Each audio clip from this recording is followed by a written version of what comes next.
दोस्तों नमस्कार। दोस्तों जब मैं नमस्ते करता हूं तो थोड़ा सा मेरे को एक प्रॉब्लम रहती है कि अगर कोई जवाब वापस ना दे तो एक जख्म हरा हो जाता है। हुआ क्या कि मैं पंजाब नेशनल बैंक में था कुरुक्षेत्र में, ठीक सी जॉब चल रही थी, बहुत अच्छी जॉब थी, पर मेरे एक करोड़पति चाचा हैं, जब मैं उनको नमस्ते करता था तो वो कभी जवाब नहीं देते थे। उनको मैं बोलता था कि चाचा नमस्ते, वो करते थे। तो मैंने पिताजी से कई बार पूछा कि ये चाचा नमस्ते क्यों नहीं लेते, तो पिताजी कहते तो जितना करते हैं ना इतना ठीक है, बहुत है, ये करोड़पति आदमी है, इनको पता है कि हम उसके लायक नहीं है, इतने बड़े मुकाम पे हम नहीं पहुंच सकते, और मैं दुकानदारी करता हूं तो नौकरी करता है, कहां तक जाएंगे, जोर भी लगाएंगे तो 20 से 25 पे आ जाएगा, ये करोड़ों रुपए कमाता आदमी इतना कर देता, कम है क्या? अरे मैंने कहा चाचा है यार, तो करनी ठीक से नमस्ते तो कर ही सकते हैं, क्योंकि इतना तो कह ही सकते हैं। जब मैंने कहा नमस्ते, वो ये तो कह सकते हैं नमस्ते ज्ञान, कह सकते हैं ना जी। पर समस्या क्या होती है कि जब मैं किसी को नमस्ते कहता हूं, जब वो भी ऐसे ऐसे करता है ना, मेरा वो दर्द हरा हो जाता है। तो इसलिए थोड़ा सा मेरे दर्द को समझें, मेरी नमस्ते का जवाब ठीक से नमस्ते में दे दें, बस मैं और कुछ नहीं चाहता। दोस्तों नमस्कार, थैंक यू जी, बड़ा सुकून मिला।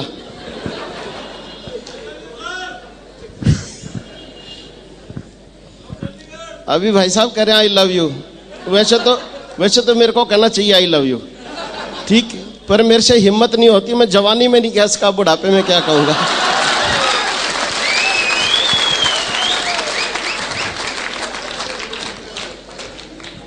जब उम्र थी ये सब कुछ कहने की, तब कुछ नहीं हुआ। हाँ, आरसीएम ने इतना जरूर सिखा दिया कि अपन अपनी मैडम को कहने लग गया हूं आई लव यू, वहां भी कभी नहीं कहा गया। पारिवारिक सिस्टम कुछ इस तरह से होता है, सुबह से शाम झंझट में ही फंसे रहते हैं, ये नहीं किया, वो नहीं किया, कपड़े प्रेस नहीं किए, ये रुमाल कहाँ रह गया, वो जूते कहाँ रह गए, ये कहाँ रह गया, आई लव यू कहने का टाइम ही नहीं लगता। तो ये तो यहाँ स्टेज से जब सुनते रहे, आरसीएम में आए सुनते रहे कि अपनी मैडम को कही आई लव यू, अपने बच्चों को कही आई लव यू, अपनी मम्मी पापा को बोलिए कि I love you, I regard you, तो यहाँ से समझ में आया यार जिंदगी तो समझी नहीं अभी। लोग बहुत बार बोलते हैं कि आरसीएम में आने से जिंदगी बदल जाती है, जिंदगी बदल जाती है, जिंदगी बदल जाती है, तो बहुत लोगों को गलतफहमी रहती है कि पैसा आ जाता है इसलिए जिंदगी बदल जाती है। दोस्तों मैं ईमानदारी से बताऊं, पैसे से जिंदगी बदल जाती होती है तो भिखारियों की बदल जाती, पैसे से जिंदगी बदल जाती हो तो बड़े घटिया घटिया काम कर रहे हैं लोग, उनकी बदल जाती।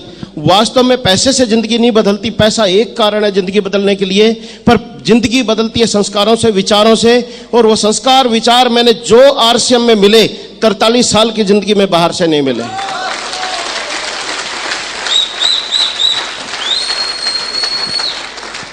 तो दोस्तों मेरा नाम ज्ञानचंद गर्ग, बेसिकली कुरुक्षेत्र से हूं। मैंने बताया कि मैं बैंक में था, पंजाब नेशनल बैंक में 22 साल मैंने जॉब की।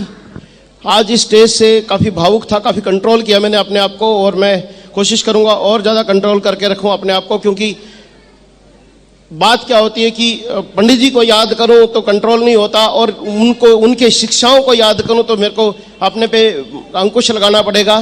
क्योंकि यहाँ मैं जितने बार भी देहरादून में आया, किसी भी फंक्शन में कभी ऐसा नहीं हुआ कि सतीश जी यहाँ नहीं थे, सतीश पंडित जी यहाँ नहीं थे, पर आज पहला मौका है कि मैं देहरादून में आया और मैं उनको ढूंढता रहा स्टेज के हर कॉर्नर से, पर मेरे को वो दिखाई नहीं दिए। पर मेरे को ये महसूस हो रहा था जब मैडम आए कि चलिए मैडम को देख लिया, मेरा दिल एक तसल्ली से भर गया कि वो यहाँ है। तो जोरदार तालियां चाहूंगा सतीश पंडित जी के लिए जिन्होंने यहाँ सब कुछ किया। और दोस्तों आज एक अजीब संगम हो रहा है यहाँ पे, क्योंकि आरसीएम बिजनेस में 2 लेग्स पे काम होता है, ए और बी, राइट। तो आज अजीब संगम ये है कि स्वर्गीय श्री सतीश पंडित जी की जो दोनों लेग्स हैं, दोनों जो लोग डायरेक्टली हम काम कर रहे हैं मिलके, एक में मैं हूं, एक में संजीव जी हैं, और दोनों का आज यहाँ संगम है। तो मैं कोशिश करूंगा कुछ इस तरह का, जिस तरह से मेरा बिजनेस बढ़ा, जिस तरह की शंकाएं समाधान लोगों के दिमाग में रहते हैं, वो आप लोगों के क्लियर करके जाऊं, और वो क्लियर करके अगर मैं जा पाया तो मैं महसूस करूंगा कि आज स्वर्गीय सतीश पंडित जी को देहरादून की इस जमी पे मैंने सच्ची श्रद्धांजलि दी है, तो मैं प्रयास करूंगा उसको लेके। तो दोस्तों एक स्टोरी से मैं शेयर करता हूं कि मैं इस बिजनेस में किस तरह से आया। नेटवर्क मार्केटिंग से दोस्तों मेरा कोई वास्ता नहीं रहा जिंदगी में। मेरी मिसेज प्रिंसिपल है एक सीबीएसई एफिलेटेड स्कूल में कुरुक्षेत्र में, मैं बैंक में था। हम अपना जिंदगी को ठीक से चला रहे थे, ठीक से जी रहे थे। बड़े से बंगले की किसी की तमन्ना होती है, वो पहले से था। बड़ी सी गाड़ी की कोई तमन्ना रहती है, वो पहले से थी। लाइफ यूं ही जा रही थी ठीक ठाक। 2 बच्चे हैं और जिंदगी बड़ी जैसे एक आम जिंदगी जीता है आदमी ठीक सी सैलरी में, उस तरह से जिंदगी को जी रहे थे। तो मैं एक दिन कैश की सीट पे बैठा था, हेड कैशियर था बैंक में।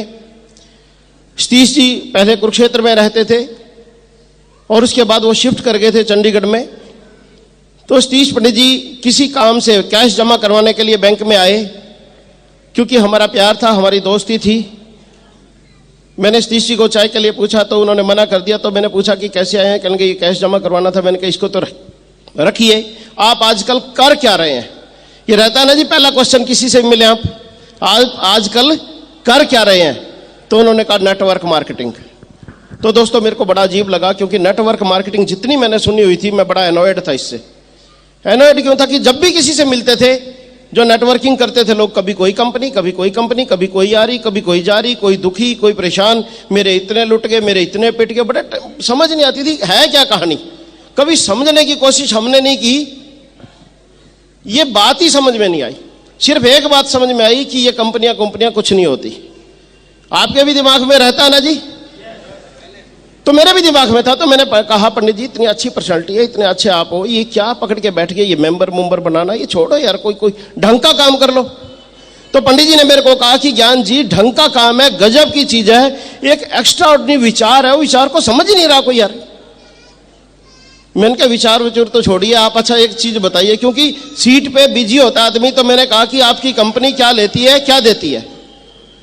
दोस्तों पंडित जी ने बताया कि हमारी कंपनी 1500 रुपए लेती है मेंबरशिप में, जैसे सिंपल सी देसी सी भाषा में, कि 1280 का कपड़ा देती है, 3 पैंट पीस है, 3 शर्ट पीस है, 1 बैग दे देती है।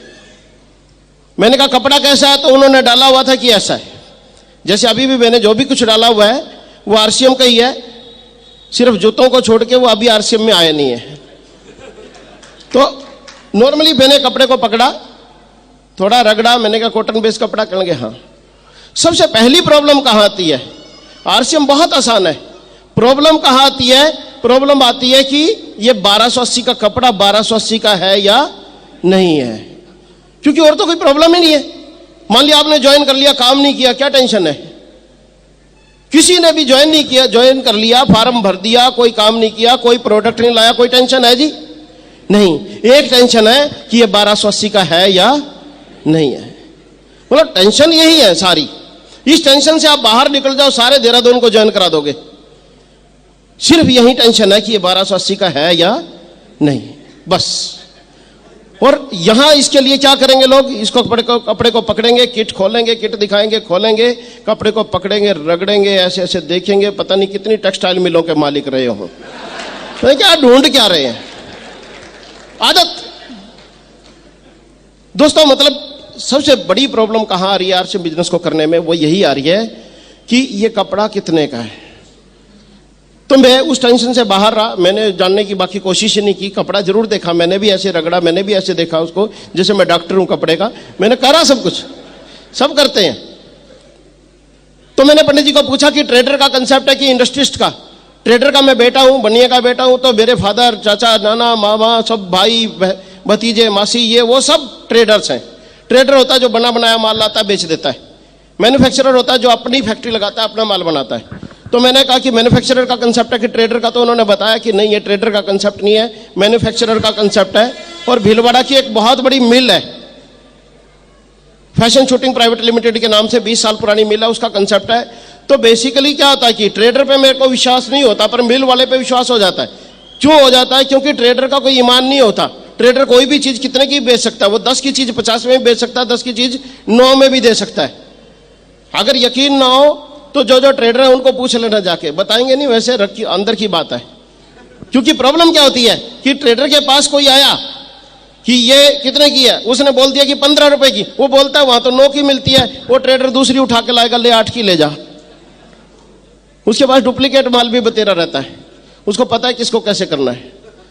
तो ट्रेडर का कोई यकीन नहीं होता। आज किसी की कपड़े की दुकान है तो कल को वो उसको बंद करके बर्तन की कर सकता है, बर्तन की दुकान है बंद करके किराने की कर सकता है। पर इंडस्ट्रिस्ट अगर कपड़े की फैक्ट्री है तो कपड़े ही बना सकता है, उसमें बर्तन नहीं बना सकता। तो उसका करोड़ों रुपया लगा हुआ है। तो मेरे को बड़ा यकीन हुआ, चलो इंडस्ट्रिस्ट का कंसेप्ट है, ओके।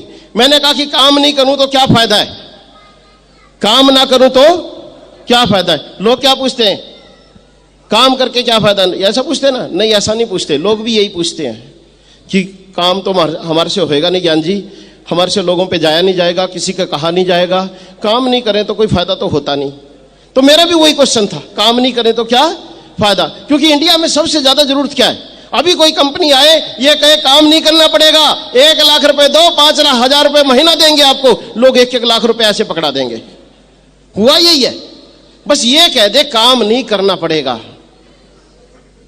अब यहां क्या कहा जाता है कि काम करना पड़ेगा। पर मैंने कहा जी काम नहीं करना हो तो क्या फायदा है। वो कहने लगे ज्ञान जी क्या क्वेश्चन कर रहे हो। मैंने कहा देखो ऐसा है पंडित जी, जब हम क्लास में पढ़ते थे ना, माँ बाप चाहते थे ये बच्चा पढ़े, टीचर चाहते थे ये पढ़े, शाम को उसकी ट्यूशन लगाते थे, उसके बाद भी आधे बच्चे फेल हो जाते थे। क्यों? क्योंकि काम करना कोई चाहता ही नहीं। तो पंडित जी ने कहा अच्छा अगर काम नहीं करना पड़ेगा तो एक फायदा है। तो दोस्तों एक प्रोडक्ट होता था सिंगल उस टाइम, आज से 40 महीने पहले आरसीएम में। तो उन्होंने कहा कि अगर काम नहीं करना है तो एक फायदा है कि यहाँ कपड़ा है, कपड़े पे रेट है, रेट पे 20% की कमीशन मिलेगी सारी जिंदगी। तो दोस्तों सिर्फ ये बात पसंद आई, कपड़ा कपड़े पे रेट पे 20% मिलेगा सारी जिंदगी। क्योंकि सारी जिंदगी से प्रॉब्लम क्या थी? प्रॉब्लम थी कि कपड़े पे रेट ही नहीं होता, 8 आने की टॉफी पे रेट होता है, 1 रुपए के बीड़ी के बंडल पे भी रेट है, किसी ने पीना किसी ने नहीं पीना, 8 आने की तंबाकू की पुड़िया पे भी रेट है, 8 आने बनी हुई है, किसी ने खानी किसी ने नहीं खानी, लाखों का कपड़ा घर में आता है उस पर रेट नहीं। सारी जिंदगी से अगर कोई परेशानी रही, भाई जिस आदमी को जिस कपड़े के बिना, ये कपड़ा एक ऐसी चीज है, पेट में रोटी हो ना रोटी हो चाहिए, सिर पे छत हो ना छत हो चाहिए, पागल होगा झल्ला होगा फुटपाथ पे लेटा होगा कपड़ा चाहिए ना जी। सिर्फ इसी पे रेट नहीं है, यहां कपड़े पे रेट है। ये गजब की चीज मेरे को लगी कि ये 850 का सूट लेंथ है जो मैंने डाला हुआ है, सिर्फ 850 में 3 मीटर। ये कलकत्ता से खरीदो 850 का, बंबई से खरीदो 850 का, चंडीगढ़ से ले लो 850 का, कुरुक्षेत्र में 850 का, आपके देहरादून में 850 का, गांव से ले लो 850 का, अनाड़ी जाए 850, एक्सपर्ट जाए 850, बच्चा जाए 850, बड़ा जाए 850। गजब की चीज है। तो सिर्फ ये बात समझिए कि चलिए साल में 10-15 हजार रुपए का कपड़ा तो हम खरीदते ही हैं, कभी मैडम के लिए, बच्चों के लिए, कभी बेडशीट, कभी सिस्टर्स हैं देने में लेने में। क्योंकि इंडिया है, इंडिया में कपड़े के गिफ्ट को सबसे कीमती गिफ्ट माना जाता है। सबसे ज्यादा प्यार हम जिनसे करते हैं उनको कपड़ा गिफ्ट में देते हैं। जैसे बहनें हैं, भैया दूज पे आ गई, रक्षाबंधन पे और मौकों पे 10-15 हजार का कपड़ा हर आदमी के घर में खरीदा जाता है। यस? तो मेरे को लगा 20% आएगा, 3,000 रुपए साल के यही बच जाएंगे। बनिया का बेटा था ना और बैंकर था, फटाफट कैलकुलेशन, 250 रुपए महीना बचता है। मेरे को लगा 250 रुपए महीना तो यही बच जाएगा। मैंने 1500 रुपए उठाए, पंडित जी को पकड़ा दिए। पंडित जी कहने लगे अभी तो आप कह रहे थे। मैंने कहा नेटवर्किंग की बात ही नहीं है, तुमने फायदे की बात कही, ये ठीक है, मेरा कार्ड बनवा दो, सारी जिंदगी कपड़ा तुम्हारा ये पहन के देख लूंगा, और अगर ये अच्छा लगा तुमसे ले लिया करूंगा। मेरी कोई रिश्तेदारी दूसरी कंपनियों से नहीं, रिश्तेदारी आपकी कंपनी से नहीं। सिर्फ इस ब्रॉड माइंडेडनेस से मैं इसमें आया। अभी तो लोगों को क्या प्रॉब्लम रहती है? लोगों को यह प्रॉब्लम रहती है किट ले लेंगे तो किट पहन के नहीं देखेंगे, मेरे तो लेवल का ही कपड़ा नहीं है, मेरे तो लेवल का कपड़ा नहीं है। कई लोग बोलते हैं, मेरे को यह समझ नहीं आती, भाई कपड़े का कोई लेवल थोड़ी होता है, लेवल तो आप ही का होता है। ये समझ नहीं आ रही आपको? अरे सर, इसी कपड़े को डीसी डाल देगा, ये 1500 का लगने लग जाएगा। इसी कपड़े को मजदूर को डलवा दो, वो चिल्लाएगा 200 का लाया, 200 का लाया। कहेंगे पागल है, 200 का लाया, 150 35 की शर्ट बिकती है, वो लाया होगा। तो कपड़े का लेवल कभी नहीं हुआ। आपको लगता है मेरे लेवल का कपड़ा नहीं है, ऐसा नहीं है। आप पहनिए, आपसे आपके लेवल का हो जाएगा। कपड़ा है ये, कपड़े की खासियत ये होती है। आप 35 वाली शर्ट डीसी को पहना दीजिए, आपको 1500 की लगेगी। आप 1500 वाली शर्ट किसी मजदूर को पहना दो, वो चिल्लाए 1500 वाली है, कोई कहेगा झल्ला है क्या? कपड़े का अपना कोई लेवल नहीं होता, सिर्फ आदमी का लेवल होता है। कपड़ा उतने का ही दिखता है जितने का आदमी होता है। तो यहां इससे बाहर आ जाए। तो दोस्तों मैंने कपड़ा लिया, कपड़ा सिलवाया, वो बाद की बात थी। तो मैंने पंडित जी को कहा, आप कह रहे हैं इसमें पैसा आता है, चलो ये भी समझा दो, ये पैसा कैसे आता है, लंच में आना या शाम को आना, मेरे को बता के जाना ये पैसा कैसे आता है। ये बात तो समझ में आ गई, चलो भाई ज्वाइन कर लिया, 20% आएगा सारी जिंदगी, ये तो ठीक है, पैसा कैसे आता है। तो वो लंच में आए, हमारे सबकी सीनियर अपलाइन जो यहाँ उनका बड़ा प्रेम है देहरादून से, श्री सुरेंद्र वत्स जी, जोरदार तालियां चाहूंगा उनके लिए, थैंक यू जी। सुरेंद्र वत्स जी को साथ लेके आए, उन्होंने वो मार्केटिंग प्लान दिखाया कि ये विचार है, पहले इनडायरेक्ट सेलिंग सिस्टम था, अब डायरेक्ट सेलिंग सिस्टम है, पहले हम दुकानदारों के थ्रू खरीदते थे, हम स्टोर से खरीदेंगे, पहले इसमें ऐड का खर्चा भी था, पहले इसमें डुप्लीकेसी भी थी, अब डुप्लीकेसी नहीं रहेगी, ऐड का खर्चा नहीं रहेगा, हमको सस्ता अच्छा मिलेगा और 20% मिलेगा, ये विचार। तो विचार पे उन्होंने काफी जोर दिया, विचार मेरे को समझ में आया, भैया क्या फर्क क्या है, कुछ भी नहीं, हमें तो सामान खरीदना है, दुकान से नहीं खरीदा, कंपनी के स्टोर से खरीदा, इतनी बात है। और देहरादून में भी अगर सैमसंग का टीवी खरीदना हो, यहां 20 दुकानों पे मिलता हो, और पता लगे देहरादून में सैमसंग का अपना शोरूम भी है, आप किस पे जाना पसंद करेंगे? सैमसंग शोरूम पे ना जी, यस, दुकानों पे नहीं जाएगा आदमी, सैमसंग के शोरूम पे जाएगा। क्यों? वो कंपनी का अपना है। मेरे को लगा यहां कंपनी के स्टोर से ही खरीदना ना, ये तो ज्यादा अच्छी बात है, कोई गड़बड़ नहीं मिलेगी, कंपनी का शोरूम है, कंपनी की चीज है, कंपनी से ले लेंगे। तो ये विचार समझ के बाकी जो उन्होंने बताया वो कुछ समझ में आया, कुछ समझ में नहीं आया, किसी के भी नहीं आता कितना इंटेलिजेंट हो, पहली बार रहता है, पता नहीं क्या है, चलो छोड़ो, सरसरा सा देखता आदमी। तो मैंने वत्स साहब से ये पूछा कि वत्स साहब आपकी इनकम कितनी है? कहने लगे 50,000 रुपये महीना। मैंने कहा समय कितना हुआ आपको? कहते 2 साल। मैंने कहा ऐसा करिए, आप इनकम ना ईमानदारी से बताइए कितनी है, ठीक है? क्योंकि नेटवर्कर को मैंने सुना था स्टेज से बोलते हैं मेरे को इतनी आ रही है, और जब बैंक में चेक जमा करवाने आ रहा होता था वो इतनी सी होती थी। तो मैंने कहा ये नेटवर्कर एंट्रियां लेने के लिए झूठ बोलते फिरते हो यार आप यहां, क्योंकि शुरू शुरू में नहीं पता होता कौन कितनी बड़ी शख्सियत है, सिंपल भाषा यूज करता आदमी, बाद में पता लगता है ये कितने बड़े लोग हैं। तो मैंने कहा आप ठीक ठीक बताइए कि आपकी इनकम कितनी है। एंट्री की लालच होता है, एंट्री में सुबह दे चुका हूं, पंडित जी से पूछिए आप। तो कहने लगे नहीं वो मेरे को पता है, आप एंट्री दे चुके हैं। फिर मैंने कहा ईमानदारी से बताओ ना। तो कहने लगे ईमानदारी से बताता हूं ज्ञान जी कि 50,000 रुपये महीना आ रहे हैं। तो दोस्तों 30 साल का यंग लड़का किसी के सामने बैठ के 2 साल बाद 1500 की किट लेके कुछ लोगों को बता के ये बोले कि 50,000 रुपये महीना आ रहे हैं, इतना बड़ा झटका लगा कि बता नहीं सकता आपको। कि मैं 21 साल से बैंक में 10 घंटे रोज पागलों की तरह काम करता हूं, BSc MA BEd किया हुआ है, थ्रू आउट टॉपर हूं। उसके बाद क्या 20,000 रुपये महीना, 19,700 सैलरी ले रहा था मैं उस टाइम में। और सामने 30 साल का यंग लड़का बैठा हो, वो कहता है 1500 की किट ली, 2 साल काम किया, 50,000 रुपये महीना। मैंने 2 मिनट सांस लिया, मैंने कहा ऐसा अगर इसमें 50,000 रुपये महीना ऐसे आ सकता ना, मेरे को बताओ क्या करना पड़ेगा, मैं देखता हूं इसको। क्योंकि 21 साल में कुछ नहीं बना। तो मैंने कहा मेरे को सिखाओ। कहने लगे पैसा कमाना चाहते हो? मैंने कहा उसको छोड़ो, वो तो जब पैदा होता है आदमी तभी कमाना चाहता है वो। मैंने कहा वो क्वेश्चन ही ना करो आप, बड़ी सी कार है। मैंने कहा वो तो सब सपने होते हैं सर, वो सपने नहीं बात करो, क्योंकि वो सारे दर्द उठाएंगे। फिर सब लेना चाहते हैं बड़ी सी कार, बुरी किसको लगती है जी। तो मैंने कहा वो बताइए, आप छोड़िए, मेरे को सिखाइए। अभी तो प्रॉब्लम क्या है, अभी लोगों को सीखने की जल्दी नहीं है, कमाने की जल्दी है। ज्वाइन करेगा, 2 लोगों को ज्वाइन कराएगा। ज्ञान जी मैंने ज्वाइन करा था, 2 को करवा दिया, अब कितने आएंगे?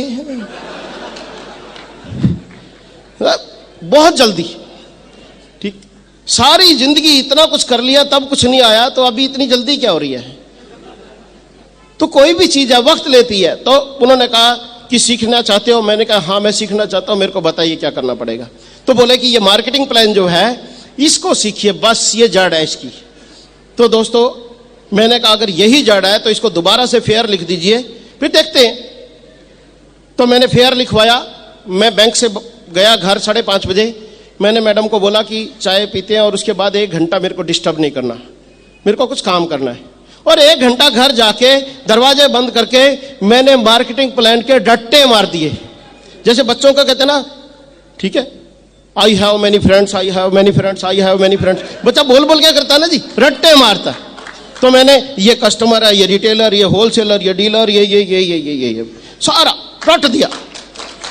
तो अभी तो समस्या क्या होती है?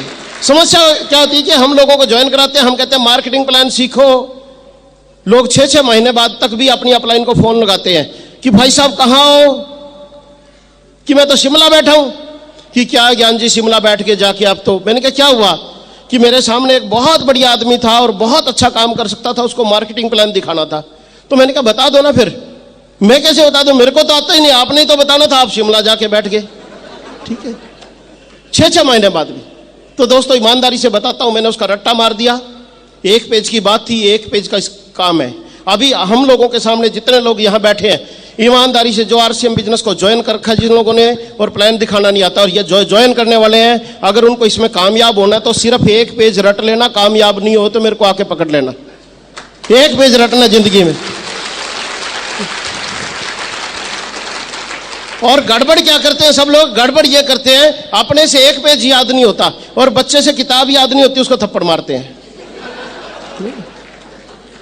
जब उसकी बारी आई, इतनी सी किताब नहीं तेरे को याद होती, इतनी सी किताब, इतनी सी तो किताब है।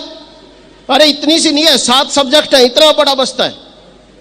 उससे तो इतने बड़े बस्ते में तेरे नंबर कैसे कट गए। जब अपनी बारी आती है 1 पेज की, अपने को 1 पेज याद नहीं आता। तो अगर 1 पेज याद नहीं हो सकता मार्केटिंग प्लान, जिन लोगों को नहीं आता या जिन लोगों से सीखा नहीं जा रहा, पर एक जरूर करना, अपने बच्चों को पढ़ाई के लिए आज के बाद आपने ये संकल्प लेके जाना है, अगर आपको मार्केटिंग प्लान नहीं आता तो उनको पीटना नहीं है।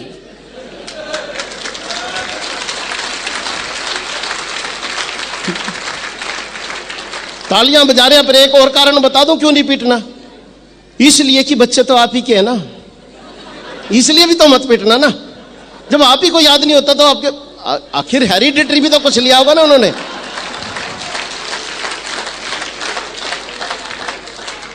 तो मैं 1 घंटे बाद कमरे से बाहर निकला, मैंने पंडित जी को फोन लगाया, पंडित जी कहाँ हो। तो पंडित जी कहने लगे भी मैं तो वापस आ गया चंडीगढ़। क्या बात हुई, मैंने कहा वो मार्केटिंग प्लान तो दिखाना आ गया, अब मैं क्या करूं। कहने लगे मार्केटिंग प्लान दिखाना आ गया, लोगों से जाके बात करो, लिस्ट बनाओ कुछ लोगों की, उनसे जाके मिलो। तो क्योंकि मैं कुरुक्षेत्र में रहा हुआ था, पैदा वहीं हुआ, बड़ा वहीं हुआ, एजुकेशन मेरी वहीं की, टीचिंग मैंने कुछ टाइम वहीं की, बैंक में 21 साल से मैं वहीं कुरुक्षेत्र में रहा। ट्रांसफर होती थी तो थोड़ी आसपास हो जाती थी 20-30 किलोमीटर के दायरे में, पर मेरा रेजिडेंस कुरुक्षेत्र में रहा। मैंने पूरी जिंदगी कुरुक्षेत्र में काटी हुई थी, दुनिया जानती थी मेरे को लगा कि लिस्ट रुस्ट बनाने की जरूरत क्या है, चलो ऐसे ही चलते हैं। मैंने किट उठाई, कंधे पे टांगी, स्कूटर उठाया। सबसे पहला कैंडिडेट मेरे को सबसे अच्छा लगा अपने चाचा जी जो टीचर थे, उनके घर गया तो चाची जी गेट पे ही खड़ी थी, उनकी डबल स्टोरी बिल्डिंग थी। मैंने चाची जी से पूछा चाचा जी कहाँ हैं, कहने लगे ऊपर है ज्ञान। क्या बात, कैसे आया था। मैंने कहा चाची ऐसे ऐसे करके, एक्साइटेड कि ऐसे ऐसे करके कंपनी आई है और ऐसे करके उसमें अगर 1500 की किट लेके ये कपड़े मिलते हैं और ज्वाइन हो जाते हैं तो सारी जिंदगी 20% देती है। मैंने बोल दिया एक सांस में। चाची ने मेरे को ऊपर से नीचे तक ऐसे देखा, कहती ज्ञान तू बैंक में नहीं है। मैंने कहा हाँ। तू तो हेड कैशियर है। मैंने कहा हाँ। कहते तूने कपड़े की फेरी शुरू कर ली। कपड़े की फेरी शुरू कर ली। फिर मैंने अपने आप को देखा, भाई फेरी वाला गठरी टांगे रखता है, मैं बैग टांगे हुए था, अंतर यही था। उसकी गठरी में कपड़ा होता है, मेरे बैग में था, काम तो वही था। ऐसे क्वेश्चन का ना मेरे को उम्मीद थी, ना इस बात का कोई अंदेशा भी नहीं होता। आदमी को लगता है 1500 की बात है, कोई भी दे देगा, क्या दिक्कत है। बड़े कॉन्फिडेंस से गया था। तो दोस्तों समस्या क्या होती है, अगर ऐसा क्वेश्चन आपके सामने आ जाए, आप घर बैठ जाएंगे, जाके बैठ जाएंगे ना जी। यस, ऐसा होता है। क्यों, फेरी वाला कहना शुरू कर दिया लोगों ने, पहले ही आदमी ने। तो मैंने चाची को कहा, मैंने कहा चाची ऐसा है, क्योंकि मेरे को जवाब देने की बड़ी आदत इसलिए रही कि मैं जब जवान था, बिल्कुल 16 साल की यंग एज आई, तो मेरे फादर का फाइनेंशियल ब्रेकडाउन हो गया था। हम लोगों ने कंगाली देखी और उस कंगाली में ये देखा कोई किसी का काम नहीं आता, काम आता तो सबसे पहले पैसा काम आता है। और पैसा अगर आपकी जेब में है, पैसे की खासियत अगर आपकी जेब में है तो पैसे की कोई कीमत नहीं होती। अगर पैसा जेब में ना हो तो 10-10 रुपए तरसवा देते हैं आदमी को। यस, अगर पता लग जाए इस दोस्त की जेब में पैसा नहीं है और ये गरीब है और ये पैसा वापस नहीं आएगा, उसने किसी दोस्त से 10 रुपए भी मांग लिए, दोस्त पता क्या बोल देता है, पर्स घर भूल आया 10 रुपए के लिए। तो इसलिए क्योंकि संघर्ष किया हुआ था पहले भी थोड़ा, तो मैंने चाची को कहा कि चाची ऐसा है, मेरे को 5000 रुपए एक्स्ट्रा चाहिए हर महीने, तुम दे दो, मैं फेरी बंद कर देता हूं। चाची कहती है ऐसे थोड़ी दिए जाते हैं। मैंने कहा फिर बोल क्यों रहे हो, मेरे को करने दो। तो मैंने कहा चाची आपका बेटा काम नहीं करता, आप उससे दुखी, मैं काम कर रहा हूं उससे दुखी, किसी से सुखी भी होना सीखो ना। काम करने तो फेर ही कर रहा हूं, कम से कम आपको तो होम डिलीवरी कपड़े दे रहा हूं ना लाके, कितनी बढ़िया चीज कर रहा हूं। होम डिलीवरी का जमाना, आज तो रोटी मंगा लेते हैं होम डिलीवरी पे लोग। तो खैर मैंने उनको छोड़ा, कहने लगी तू मेरे को बख्श, तू ऊपर जा चाचा से बात कर ले अपने। मैं चाचा जी के पास गया, चाचा जी को मैंने समझाया, वो टीचर थे, बड़ी जल्दी समझ गए कि ज्ञान 1500 का कपड़ा खरीद के यार सारी जिंदगी 20% आता हो, ये तो गजब चीज है, ये तो किसी को भी कह सकते हैं। मैंने कहा चाचा किसी को भी कह दिया तो लखपति बन जाते हैं, कहते हैं लोग यहाँ। तो कहने लगे अगर ऐसी कोई बात है तो ठीक है, फिर सुबेरे मैं बैंक से पैसे निकलवा लाऊंगा और सुबेरे ज्वाइन करते हैं। मेरे को बड़ा सुकून हुआ, नीचे उतरा, मैंने चाची को कहा कि चाची मजा आ गया। कहने लगे क्या? मैंने कल से 2 फेरी वाले निकलेंगे, चाचा भी भतीजा भी।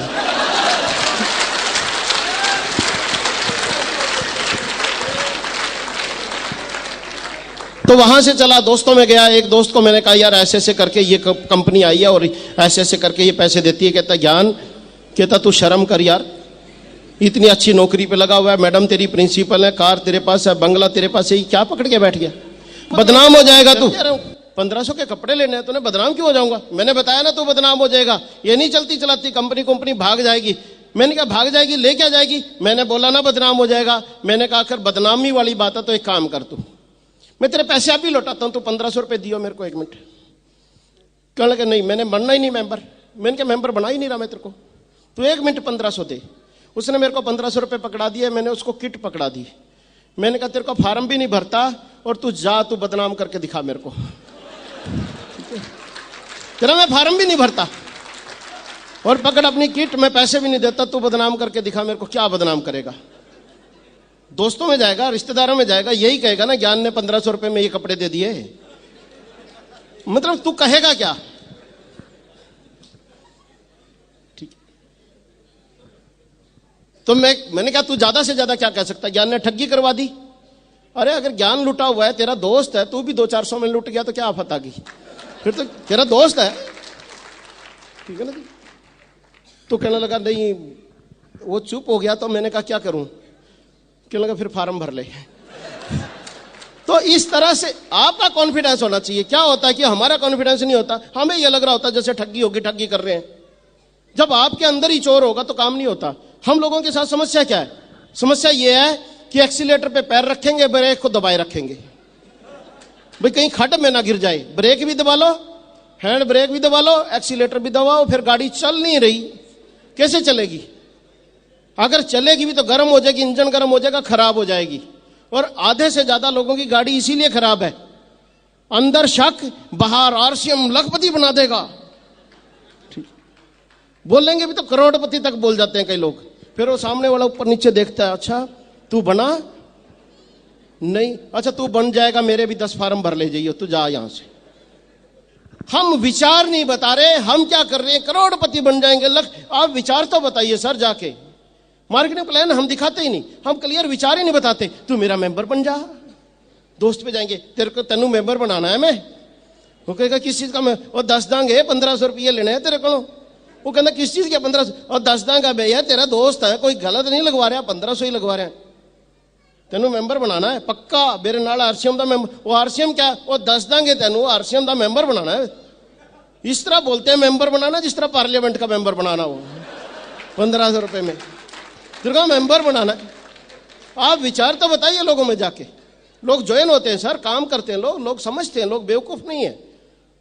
इतनी अवेयरनेस है, इतने एजुकेशन है इस टाइम, एजुकेटेड लोग हैं। आप बताइए indirect selling system, direct selling system, वो नहीं बताते। मेंबर बनाना है तो मैंने मार्केटिंग प्लान दिखाता, मैंने बिना मार्केटिंग प्लान के किसी को ज्वाइन नहीं कराया आज तक, सबको बताता हूं। किसी ने हाँ की तो ठीक, ना की तो ठीक।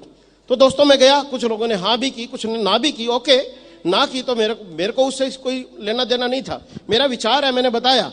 हम लोग इरिटेट हो जाते हैं, तू मेरे कहने से 1500 नहीं दे सकता, ये कहने की जरूरत ही नहीं है, उसकी मर्जी, आप बताइए सही, बस आपका काम है बताना। तो मैं दोस्तों में चलता रहा ऐसे।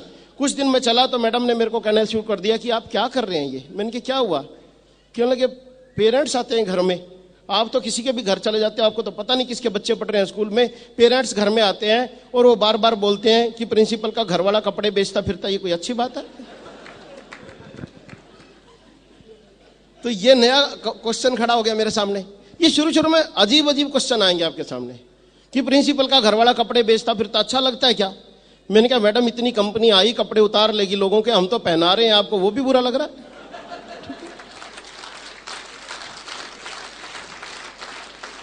मैंने कहा ये अजीब समाज है, जो इसको लूटने आता है उसको तो फटाफट नोट पकड़ा देते हैं, जो इसकी फेवर में आ रहा है उस पर शक कर रहे हैं ये।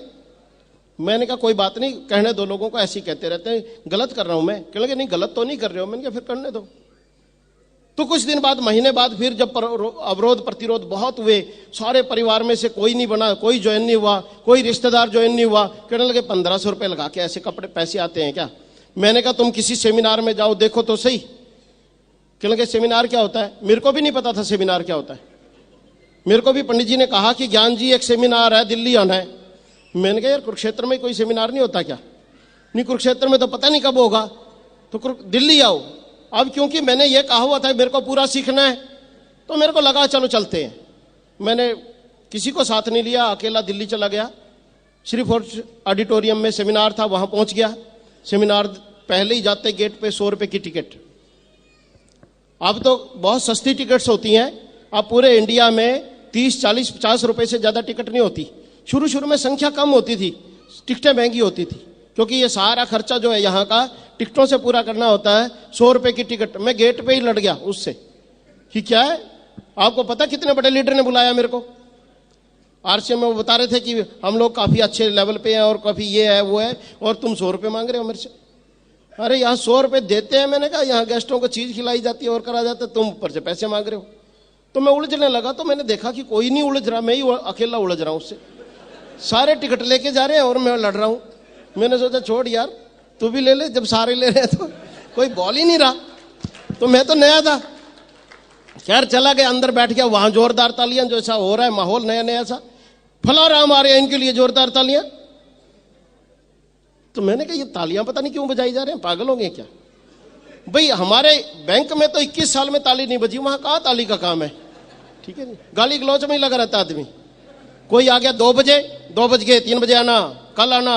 वो कहता भाई साहब मैं इतनी दूर से आया हूं, मैं जाम में फंस गया था यार, 2 बजे हैं, फिर 2 बजे हैं तो क्या करूं, मैं रोटी नहीं खाऊं क्या? हर टाइम टेंशन। मतलब कोई आ गया, ये ड्राफ्ट कितने बजे मिलेगा? 4 घंटे बाद आना। खाली बैठे होंगे, 4 घंटे बाद आना। बंदा कहेगा जी अभी जल्दी बना दो, मैं इमरजेंसी में हूं। मैं क्या करूं इमरजेंसी में? तू इमरजेंसी में ना, मैं तो नहीं ना, मेरे को तो 5 ही बजे जाना है ना, बना दूंगा। तो यहां तालियां, तो बड़ा अजीब अजीब सा लग रहा। दोस्तों ईमानदारी से बताऊं, 2 घंटे तक ये माहौल रहता रहा, ये तालियां वो तालियां वो तालियां वो तालियां, और मेरे से ताली नहीं बजी, क्योंकि 21 साल में कभी बजाई नहीं थी। और 2 घंटे बाद मैंने सिर्फ इस शर्म में ताली बजाई कि इधर वाला भी तालियां बजा रहा था उछल उछल के, इधर वाला भी बजा रहा था, उस शर्म में कि यार सारे तालियां बजा रहे हैं, तू नहीं बजाएगा, क्या सोचेगा, झल्ला बैठा है बीच में, चल बजा देते तू। तो इस शर्म में मैंने ताली बजाई।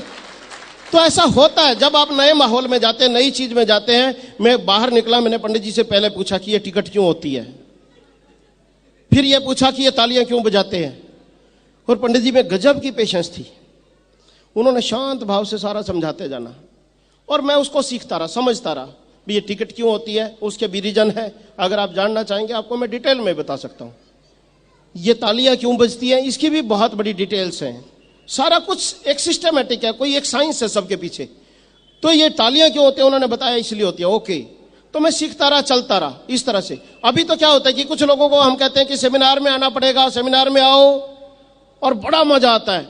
वो कहता है यार सेमिनार में आने का तो टाइम नहीं, तू मेरे को यहीं दिखा, यहीं बता बस जो बताना है। हम कहते हैं सारा यहां नहीं बता जा सकता, सेमिनार में आओ तो सही, नहीं बस यहीं बता दे। हालत पता क्या हो रही है लोगों की कि मैं अगर बॉम्बे गया, समुद्र देख के आया, समुद्र देखा इतना बड़ा, वाह क्या बात है, पानी पानी सारे में, और मैं आके कहूं किसी को समुद्र देख के आया बॉम्बे में, इतना गजब समुद्र, और वो कहीं यहीं दिखा, और कैसे दिखाऊं? ठीक है, मेरे को भी देखना है, मेरे को दिखा भाई, दिखा तो बॉम्बे चल, बॉम्बे नहीं जाया जाता, टाइम नहीं है, यहीं दिखा दे। अब यहीं दिखाने के मेरे पास कोई तरीका नहीं है, बस एक तरीका, या फोटो देख ले या सीडी देख ले। अगर इन पर्सन देखना तो वहां तो जाना पड़ेगा। पर लोग क्या चाहते हैं कि सेमिनार में नहीं आऊंगा, मैं नहीं देखना चाहता लोगों को कितना पैसा आता, मैं देखना ही नहीं चाहता क्या सक्सेस है, मैं ये जानना नहीं चाहता, जो भी बताना है यहीं बता। अब वो घर से बाहर ही नहीं निकलते।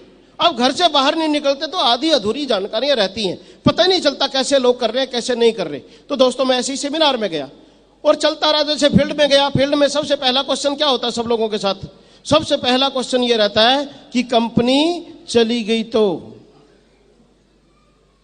बहुत लोग मेरे को कहते हैं कि ज्ञान जी कंपनी चली गई तो क्या होगा? यंग बिल्कुल अभी ज्वाइन कर रहा है बंदा कि मेरे को भाई साहब कंपनी चली गई तो क्या होगा? मैंने कहा मैं मर जाऊंगा। क्यों?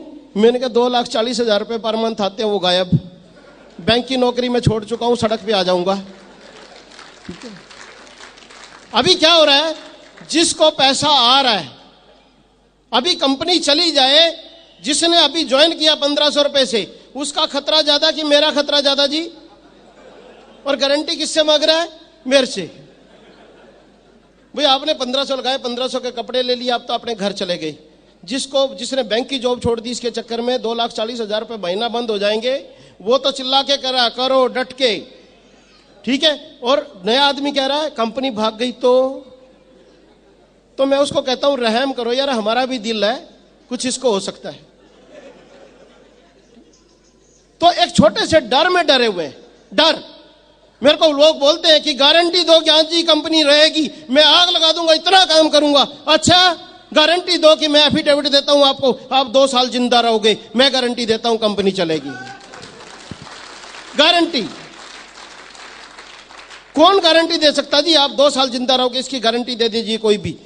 मेरे दोस्त ने बोला था ज्ञान गारंटी दे मैं आग लगा दूंगा। मैंने कहा गारंटी दे, तू एफिडेविट लिख दे कि तू 2 साल जिंदा रहेगा। तू गारंटी दे तेरी दुकान चलेगी। तू गारंटी दे जिस नौकरी को तू कर रहा है वो चलती रहेगी। तू गारंटी दे कल को तेरा शरीर ऐसा कैसा रहेगा। गारंटी दे कभी कोई एक्सीडेंट नहीं होगा। तू गारंटी दे तेरे दिमाग में कुछ नहीं होगा। तू गारंटी दे बिल्कुल शरीर का हर अंग ठीक रहेगा, तेरा कभी कोई नुकसान नहीं होगा। गारंटी दे, मेरे से गारंटी ले जा, मैं देता हूं।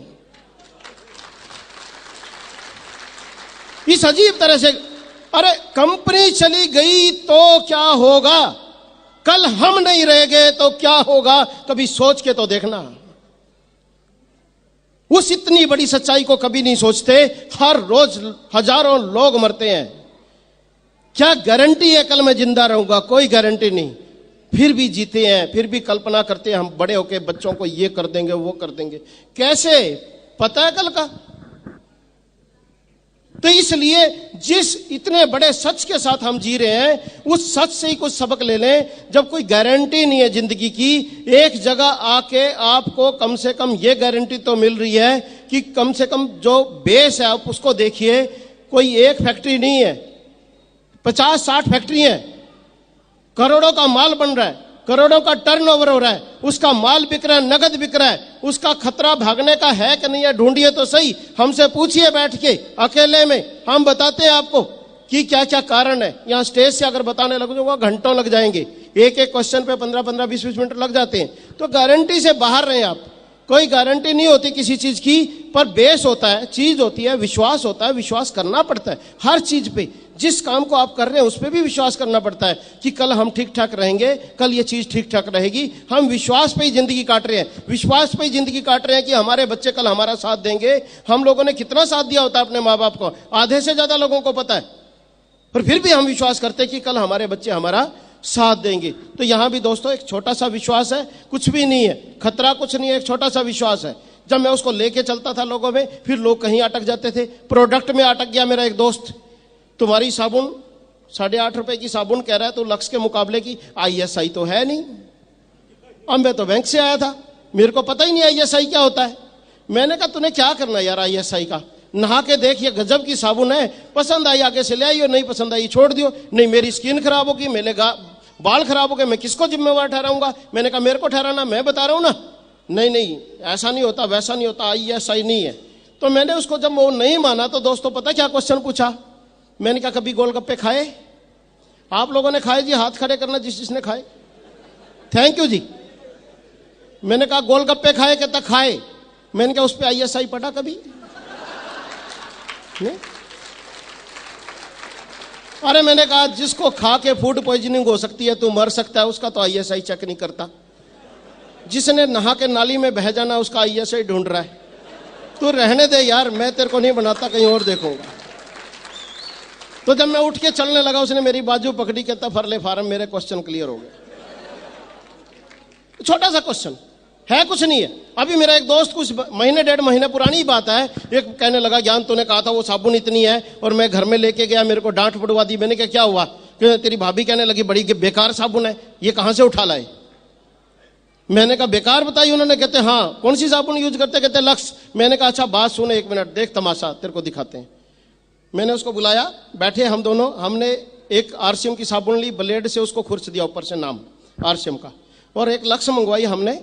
लक्स में से लक्स डाल के निकाल के मैंने जेब में डाल ली, और उसके रैपर में वो आरसीएम की साबुन डाल दी, और चिपका के मैंने कहा इसको घर रख, और बताना कुछ नहीं भाई मैं लक्स ही ले आया हूं, तुम लक्स के लक्स कह रहे थे, लक्स ले आया हूं। और जिस दिन वो यूज हो उस दिन का इंतजार करना, उस दिन बात करना। तो जिस दिन वो यूज हुई, एक दिन तो यूज होनी थी, यूज हुई तो उसने अपनी मैडम से पूछा कैसी लगी साबुन? कहते लक्स तो लक्स ही है, क्या बात है लक्स की।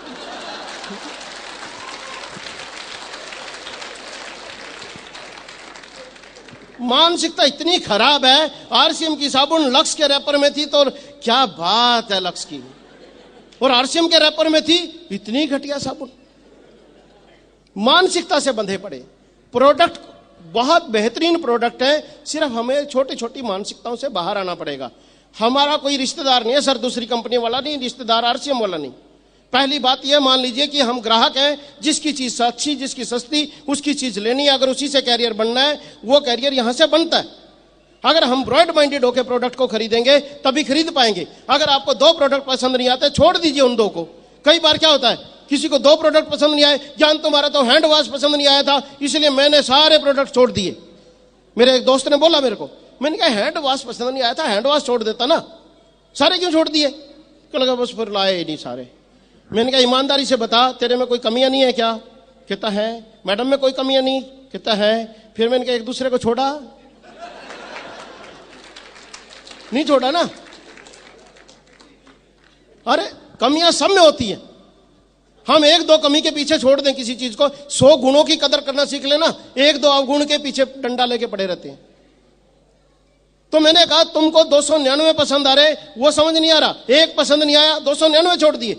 कब तक जिंदगी जियोगे इस तरह से कि जो पसंद नहीं आया छोड़ दिया, जो पसंद नहीं आया छोड़ दिया? ऐसे तो सबको छोड़ दोगे, ऐसे तो फिर मैडम को भी छोड़ो, बच्चों को भी छोड़ो, सबको छोड़ो, कभी किसी नहीं, मेरे को भी छोड़।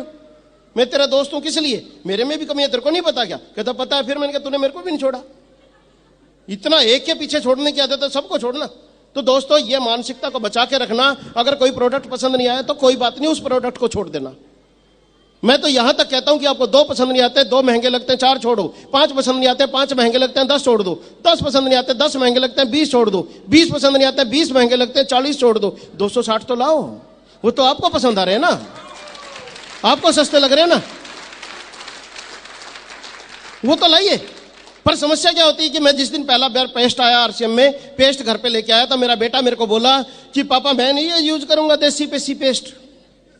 अब सबसे बड़ी प्रॉब्लम क्या है? प्रॉब्लम सबसे बड़ा अवरोध कहां होता है? अपने घर में।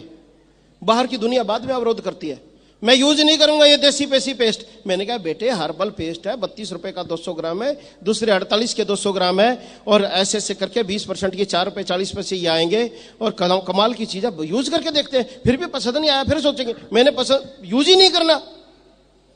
बड़ी समस्या होगी, यूज ही नहीं करना तो कैसे पता लगेगा अच्छा नहीं तो मैंने कहा अच्छा तू बात सुन रचित कुमार, यहाँ आ गया। इंग्लिश मीडियम में पढ़ाते हैं ना बच्चों को, आजकल जिद्दी हो जाते हैं, मैंने यूज नहीं करना।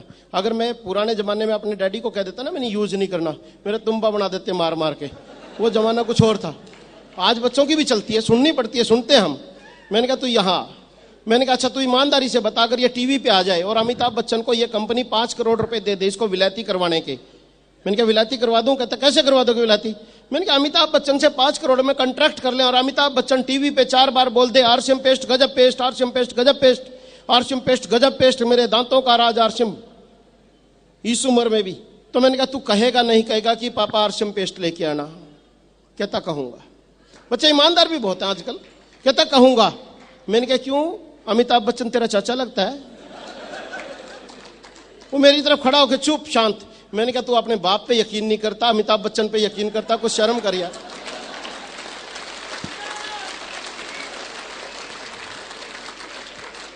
तो कहता पापा छोड़ दो, कोई नहीं मैं कल यूज करके देखूंगा पक्का। हमारी समस्या क्या हो रही है? हमें अपने दोस्तों पे यकीन नहीं, अपने भाई पे यकीन नहीं, अपनी बीवी पे यकीन नहीं, किसी बीवी को अपने हस्बैंड पे यकीन नहीं, रिश्तेदारों पे यकीन नहीं, अमिताभ बच्चन पे यकीन, ऐश्वर्या राय पे यकीन, माधुरी दीक्षित पे यकीन। वो शाहरुख खान है, बोतल ले बीन बजा रहा है, मदारी की ड्रेस में, बोतलें उसके पीछे पीछे चल रही हैं पेप्सी की। मतलब एक आम इंसान, उसने एक्टिंग सीखी, एक्टर बना, दिल्ली चला, बम्बे चला गया और वो बीन बजाता है, बोतलें उसके पीछे चलती हैं। हम सजीव लोगों को नहीं चला पा रहे अपने पीछे।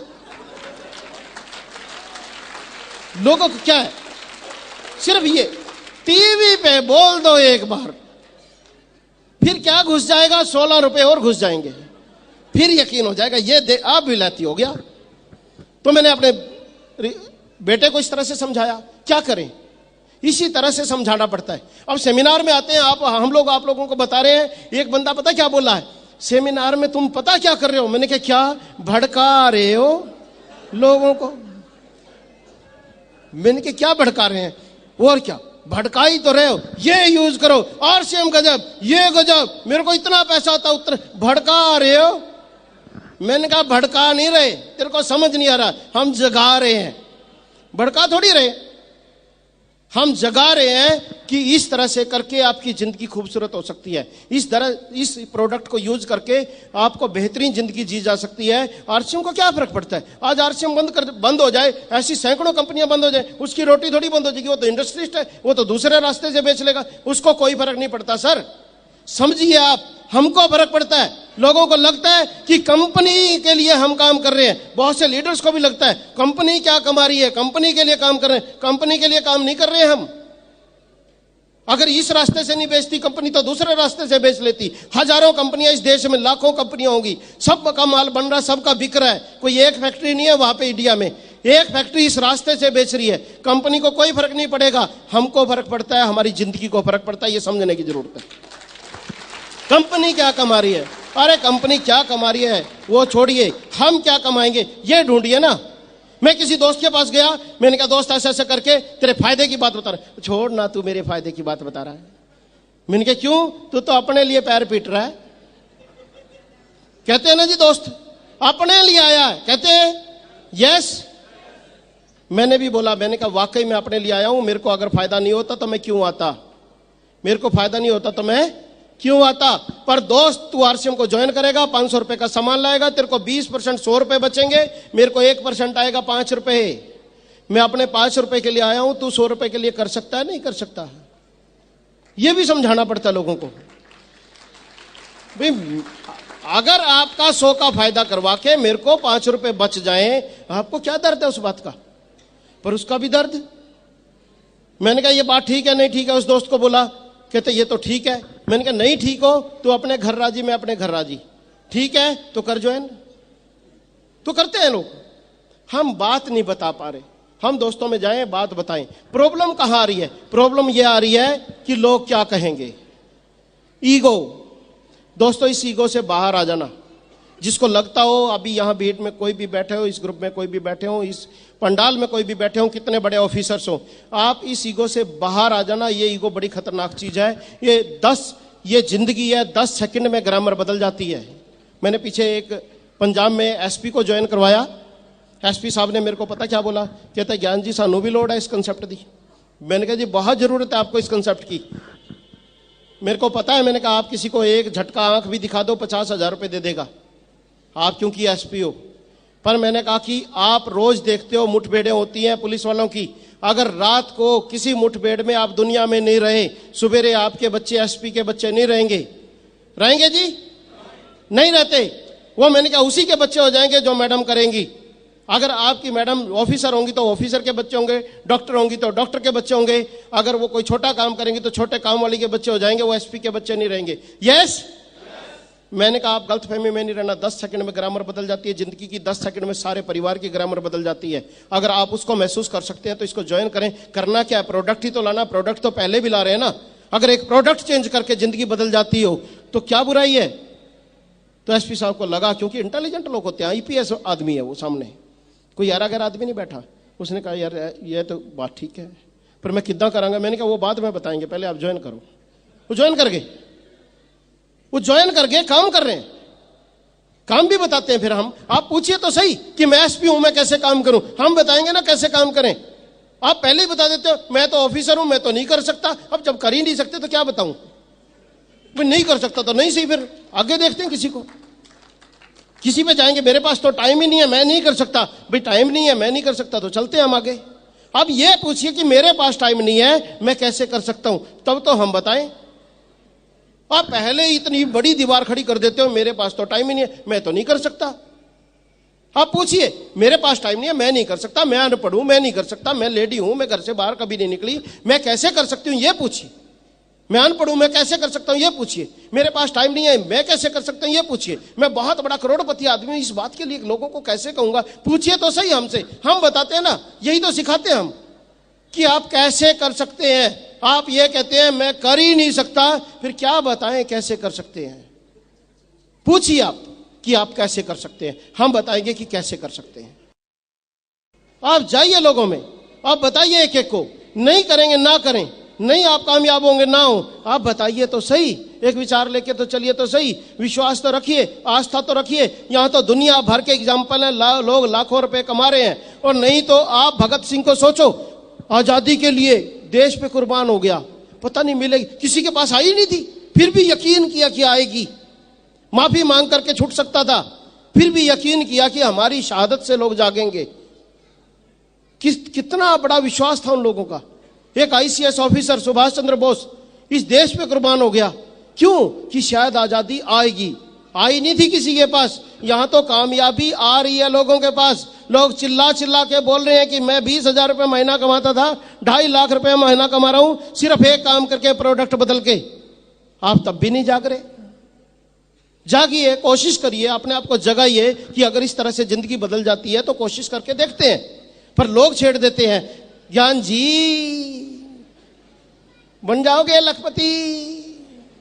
अरे मैंने कहा अपने बच्चों को पढ़ा रहे हो? हाँ। आईएएस की तैयारी करवा रहा? हाँ। बन जाएगा आईएएस? पता नहीं।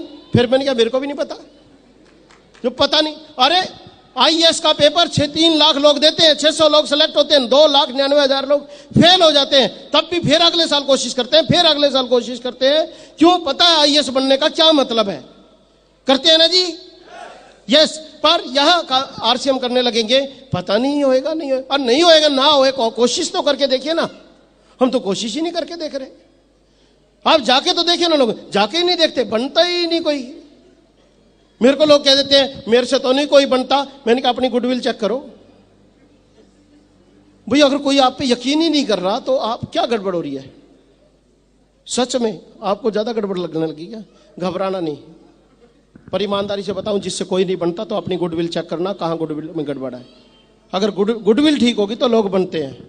क्यों नहीं बनते लोग क्यों नहीं यकीन कर रहे? एक पहला कारण होता है कि आप यकीन नहीं करें। तो आज से इस हाल में ये संकल्प लेके जाएं, मेरा चले मेरा नहीं चले, लोग जुड़े लोग ना जुड़े, लोग ना करें लोग हाँ करें। मैंने इस विचार को समझना है, इस विचार को पकड़ना है, इस विचार को लेके चलना है। आप विचार को लेके चलते रहेंगे, आपको मैं आप पूरे विश्वास से अपने दिल पे और आत्मा पे हाथ रख के ये विश्वास दिला के जाना चाहता हूं। यहां से जितने लोग यहां आए हैं उनके घरों में वो इनकम, वो सुख, वो सुकून, वो आनंद आएगा कि आप याद करेंगे। आप जाएं समाज में, आज के बाद आप जाएं तो सही। तो दोस्तों आज ये संकल्प लेके जाएं कि आरसीएम के प्रोडक्ट यूज करके देखेंगे, यूज करके देखेंगे, कह रहा हूं मैं, यूज करके देखेंगे। जो पसंद आएंगे वो सारी जिंदगी लाएंगे। लाइए सही, आपको आरसीएम से क्या फर्क पड़ता है? और जो अगर पसंद आ रहे हैं तो लोगों को कहेंगे फिर आरसीएम अच्छा है, आरसीएम के प्रोडक्ट अच्छे हैं। अभी आपने एक चीज यूज की, मैंने आरसीएम का कोई चीज यूज की, मेरे को बड़ी अच्छी लगी, किसी ने कहा कुछ नहीं रखा, मैं कहता तो अच्छा। आप कहिए क्यों नहीं रखा कुछ, मैं यूज करता हूं उसको, गजब की चीज है, कहिए तो सही। हम गजब की चीज कहते हैं। अरे अच्छे को अच्छा कहने में भी कोई दिक्कत है क्या? पर समस्या दिक्कत है जी, अच्छे को अच्छा ही कहने की तो दिक्कत है, अच्छे को बुरा कहने की आदत है। मैं आप सबको बताना चाहता हूं कि बुरे को बुरा भी नहीं कह सकते आप, पर अच्छे को बुरा कह सकते हैं। क्योंकि बुरे को बुरा कहा ना, ये गुंडा है, उंगली पकड़ के गर्दन काट देगा, ये भी नहीं कह सकते गुंडा है। पर अच्छे लोगों को समस्या क्या है? अच्छे लोगों को यह समस्या है भाई साहब मेरे को पैसे की जरूरत नहीं है, मैं अच्छे लोगों के घरों में जाता हूं, भाई साहब मैं तो बहुत अच्छा आदमी हूं, मेरे को पैसे की जरूरत नहीं है। ये समाज इस बात को ही नहीं समझ पाया कि जरूरत ही अच्छे आदमी को पैसे की है। और बुरा आदमी बुराइयां कर रहा है, स्मगलर, वो कहता है मेरे को पैसे की जरूरत है।